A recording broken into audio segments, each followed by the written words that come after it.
Welcome back to the Deep Dive. So glad you could join us. You know the drill. You give us the sources, articles, notes, whatever you have, and we dive in to pull out the key insights. Think of it as your shortcut to getting up to speed on something important. And hopefully make it, interesting along the way. Exactly.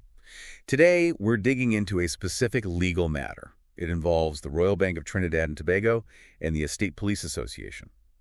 And our focus, based on the sources you sent, is really on a particular ruling by a special tribunal and what happened next. That's right. We've got case details, some Q&A material, even a response defending the tribunal's position in the documents provided. So it's definitely offering a very specific viewpoint, a specific legal read on the situation. Right. So our mission here is to walk you through what these specific documents say.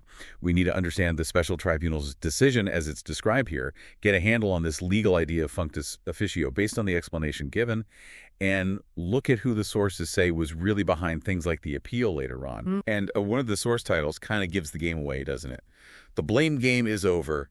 Let me tell you who really filed that appeal. Yeah, that sets a clear tone. It tells you straight up, this is going to be about untangling a specific argument about responsibility. Precisely. It's really engaging directly with the narrative around the case, but strictly through the lens of the material we have in front of us. Okay, so let's get into it. Where should we start? Maybe with the tribunal's first big decision.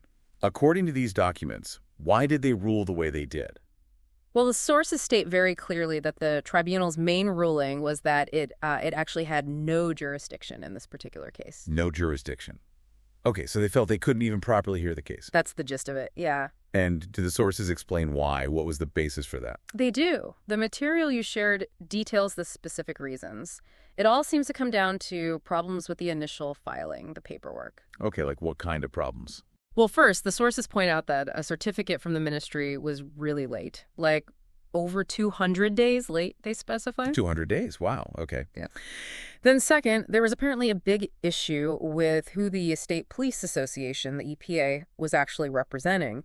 The sources say that out of the officers involved, 41 explicitly did not give the EPA permission to represent them. Only one officer actually did. Only one gave permission? Yeah. Out of how many? That seems significant. It does.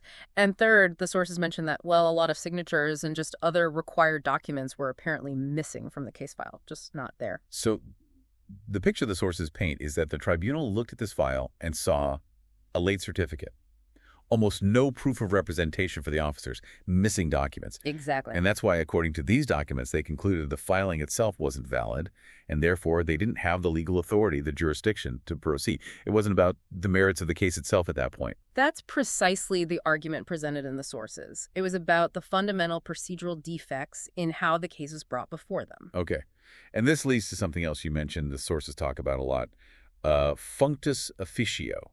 Yes, functus officio. It's a key legal term here. What did the sources say it means exactly? The glossary included defines it quite simply: having performed its office. Having performed its office. Okay. Sounds straightforward, but I feel like the implications are the important part here. Yeah. How did the sources say this applied to the special tribunal? Well, the sources explain that as soon as the tribunal made its final decision ruling, it had no jurisdiction. Because of that defective filing, it became functus officio regarding that specific matter. Meaning its job was done. Its job on that issue was legally finished. And the crucial implication, which the sources really stress, is that once it was functus officio, the tribunal lost all legal power or authority related to that case. All power. So what does that mean practically? According to the sources, it meant the tribunal legally could not go to a higher court to explain its decision. It absolutely could not file an appeal itself, and it could not show up in court again on this matter. Its role was legally over. Done. Okay, wow. So this functus officio principle is central to the source's argument then. Absolutely central. They're basically saying the tribunal was legally bound to step away completely after making that jurisdiction ruling. Its hands were tied by law. That's the strong argument presented, yes, which becomes really important when you look at what the sources say happened next. Right, because the documents also seem to push back against certain stories or claims about what the tribunal did after it supposedly became functus officio. Exactly. The sources are quite direct in refuting specific things. They explicitly state the tribunal did not raise something called a branch board issue. Okay, what else? They also state the tribunal did not file an appeal to the Privy Council, and it did not ask for the case to be sent to London. Let's take the branch board thing first. Sources say the tribunal didn't raise it. Do they suggest who did? They don't explicitly name someone in that context, but they do mention an individual, a Mr. Richardson, who apparently spoke to the media about the case. The implication might be that the issue came from somewhere else, not the tribunal. Okay. And the appeal to the Privy Council. Big deal, obviously. Sources say the tribunal didn't file it. Correct. And they also state the EPA didn't file it either. So, if not the tribunal and not the EPA, who do sources claim did file that appeal? The documents point the finger directly at the Solicitor General's office. The Solicitor General's office. Wow. Do they? Do they name names? They do. The sources specifically mention 3 lawyers from the state allegedly involved in filing it. Shnath Jairam, SC, Sasha Sukram, and Shalini Singh. Okay. And the sources make a claim about how this appeal was supposedly filed. This seems crucial. Yes, very crucial. The sources assert strongly that this appeal was filed without instructions from Mr. CHONG, who is the tribunal's chairman, and perhaps even more significantly, without any lawful authority from the actual parties in the case. Without authority from the parties. And here's the real kicker, according to the source. They claim the Solicitor General's office used the tribunal's name to file the appeal without permission. Used the tribunal's name, even after the tribunal was supposedly functus officio. Exactly. The source document explicitly suggests this was done, and I quote, to hide the truth. That is quite an allegation laid out in this material. It's a very strong claim, yes. Okay, so just shifting gears slightly, but related. The source has also seemed keen to defend the tribunal, and especially the chairman, Mr. CHONG, personally. They argue he shouldn't be blamed individually for the outcome. That's right. The reasoning provided in the sources is that Mr. CHONG was just one member of the panel. The decision about the defective file and the lack of jurisdiction wasn't his personal decision. It was made by the tribunal as a body. Ah, so a collective decision. Yes, based on the evidence put before them, the law, and their collective mandate. The sources emphasize it was the tribunal, the institution, not Mr. CHONG alone, that found the filing defective. And then, because they were functus officio, the law required them, as an institution, to step back. Their role was complete. So if we pull all this together, what's the final picture the sources are painting for you, the listener? What's their main point? Well, based on everything in these documents, their conclusion is unambiguous. They state the tribunal is not to blame for delays, it didn't raise the branch board issue, and it certainly didn't file that appeal. And when it comes to assigning blame for what happened after the tribunal's ruling? The sources are quite direct. They point elsewhere.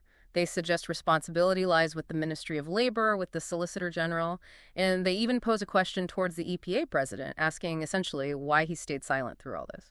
So the narrative is, the process failed at the filing stage. The tribunal correctly identified that and stepped back as legally required. And subsequent actions, like the appeal, were taken by others, improperly using the tribunal's name. That's the story told in these sources. Their final line seems to sum it up. The tribunal didn't fail, the filing did.